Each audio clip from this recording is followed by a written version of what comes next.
मित्रों, जय श्री राम। शुरू करते हैं आज का प्रसंग।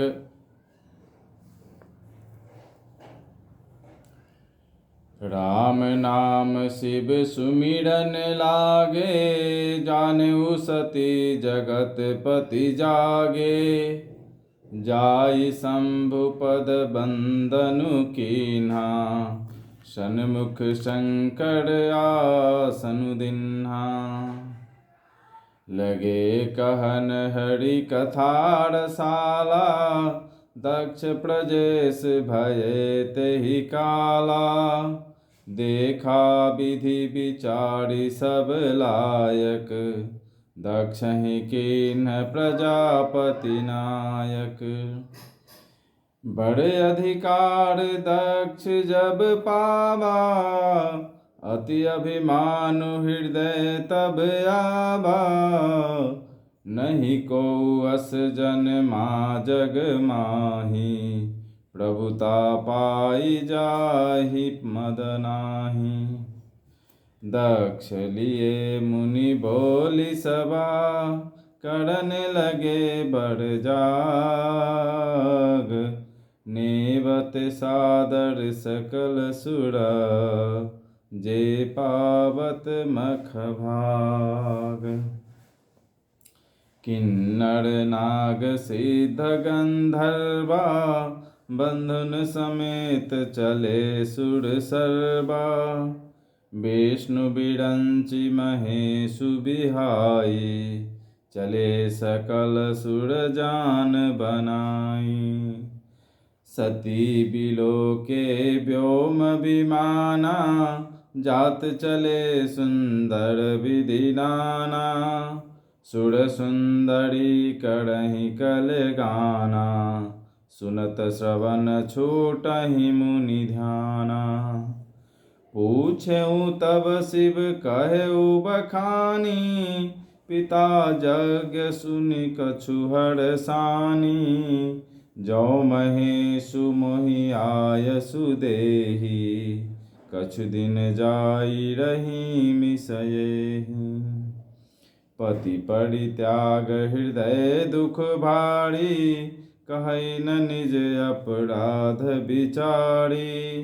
बोली सती मनोहर बानी, भय संकोच प्रेम रस सानी। पिता भवन उत्सव परमा, जो प्रभु आयसु होई। तो मैं जाऊं कृपाय तना, सादर देखन सोई। कहेउ नीक मोरेहु मन भावा, यह अनुचित नहीं नेब पठावा। दक्ष सकल निज सुता बोलाई, हमरे बैर तुम्हु बिसराई। ब्रह्म सभा हम सन दुख माना, तेहि ते अजहु करहि अपमाना। जो बिनु बोले जाहु भवानी, रहै न शीलु सनेहु न कानी। यद्यपि मित्र प्रभु पितु गुर गेहा, जाइए बिनु बोलेहु न संदेहा।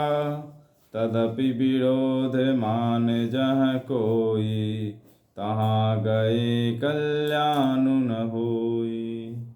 भांति अनेक शंभु समुझावा, भावी बस न ज्ञान उड़ावा।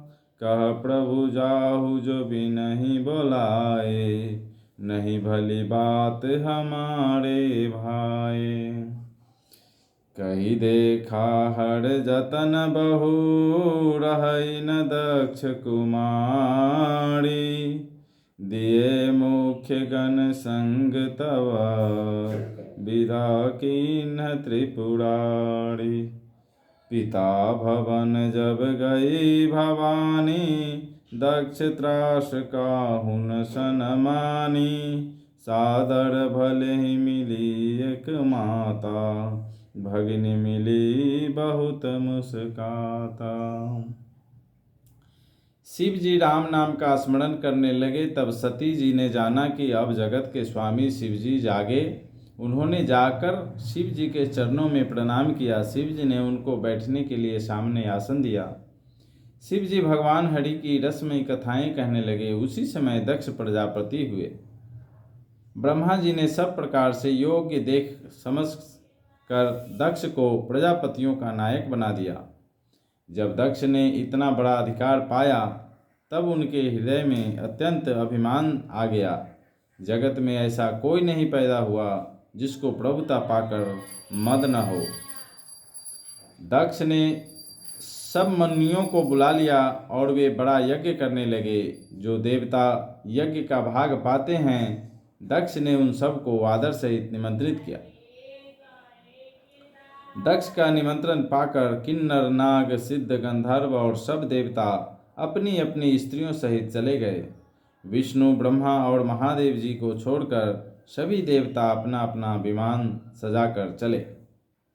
सती जी ने देखा अनेकों प्रकार के सुंदर विमान आकाश में चले जा रहे हैं। देव सुंदरियां मधुर गान कर रही हैं, जिन्हें सुनकर मुनियों का ध्यान छूट जाता है। सती जी ने विमानों में देवताओं के जाने का कारण पूछा।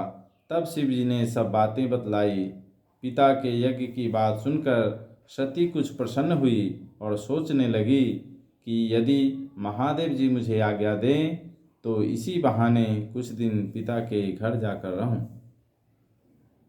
क्योंकि उनके हृदय में पति द्वारा त्यागी जाने का बड़ा भारी दुख था। पर अपना अपराध समझकर वे कुछ कहती न थी। आखिर सती जी भय, संकोच और प्रेम रस में सनी हुई मनोहर वाणी से बोली, हे प्रभो, मेरे पिता के घर बहुत बड़ा उत्सव है। यदि आपकी आज्ञा हो तो हे कृपाधाम, मैं आदर सहित उसे देखने जाऊं। शिव जी ने कहा, तुमने बात तो अच्छी कही, यह मेरे मन को भी पसंद आई, पर उन्होंने न्योता नहीं भेजा। यह अनुचित है। दक्ष ने अपनी सब लड़कियों को बुलाया है, किंतु हमारे वैर के कारण उन्होंने तुमको भी बुला दिया। एक बार ब्रह्मा जी की सभा में हमसे अप्रसन्न हो गए थे, उसी से वे अब भी हमारा अपमान करते हैं। हे भवानी, जो तुम बिना बुलाए जाओगी तो न शील स्नेह ही रहेगा और न मान मर्यादा ही रहेगी। यद्यपि इसमें संदेह नहीं कि मित्र, स्वामी, पिता और गुरु के घर बिना बुलाए भी जाना चाहिए, तो भी जहाँ कोई विरोध मानता हो उसके घर जाने से कल्याण नहीं होता। शिव जी ने बहुत प्रकार से समझाया, पर होनहारवश सती के हृदय में बोध नहीं हुआ। फिर शिव जी ने कहा कि यदि बिना बुलाए जाओगी तो हमारी समझ में अच्छी बात न होगी।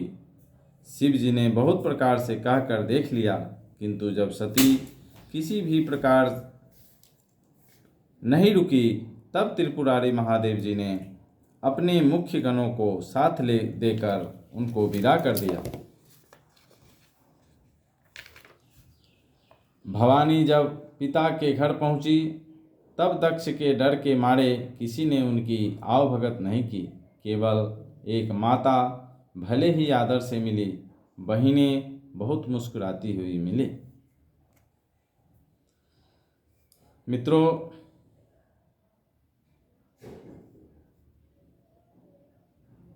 ये कलिकाल है। इस कलिकाल में प्रभु स्मरण, नाम जाप, भक्ति भाव, मानव सेवा, इसी सब से हम मोक्ष पा सकते हैं। इसी से हम शांति पा सकते हैं। इसी से हम सुख पा सकते हैं। इसी से हम समृद्धि पा सकते हैं। यही हमारा सबसे बड़ा अनमोल रतन है। इस रतन को हम जितना बांटें, जितना लोगों के कानों तक पहुंचाएं, उतना ही ज़्यादा हमें इसमें कल्याण होने वाला है हमारा। तो हमारा आप सभी लोगों से नम्र निवेदन है कि लोगों से इस कथा का जो इस कथा को आप अपने लोगों तक, मित्रजनों तक, सभी तक पहुंचाएं ताकि सभी का कल्याण हो। ईश्वर आप सबकी मनोकामना पूरी करे। जय श्री राम।